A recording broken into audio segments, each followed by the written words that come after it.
बिस्मिल्लाहिर्रहमानिर्रहीम। मुअज़्ज़ज़ सामिईन किराम, ये तो बहुत बड़ी एक हकीकत है कि इंसान मुसाफिर है।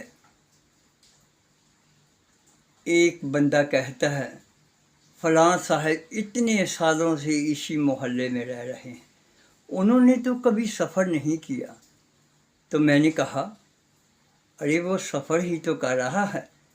देखिए, इंसान जब आलमी अरवाह में था तो जितनी देर रब ने चाहा वो आलमी अरवाह में रुका रहा।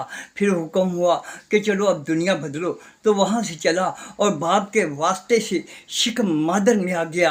अब यहाँ जितनी देर अल्लाह को मंजूर था वो रुका रहा, मौजूद रहा। फिर उस इंसान को हुक्म हुआ चलो अब दुनिया बदलो, तो वो इंसान शिकम मादर से इस दुनिया में आ गया, यानी इस दुनिया में आ गया जहाँ मैं और आप सब रह रहे हैं। फिर यहाँ पर जितनी देर अल्लाह को मंजूर है, 1 साल, 2 साल, 10 साल, 50 साल, 100 साल, यानी जितनी देर भी रुका रहा।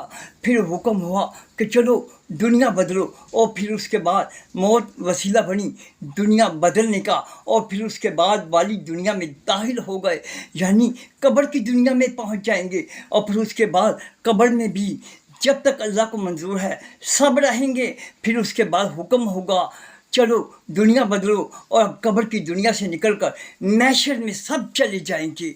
और जितनी देर रज़ाए खुदाबंदी होगी सब मैशर की दुनिया में मौजूद रहेंगे। लेकिन उसके बाद फिर हुक्म होगा चलो दुनिया बदलो, और हम रहमत इलाही से जन्नत में चले जाएंगे।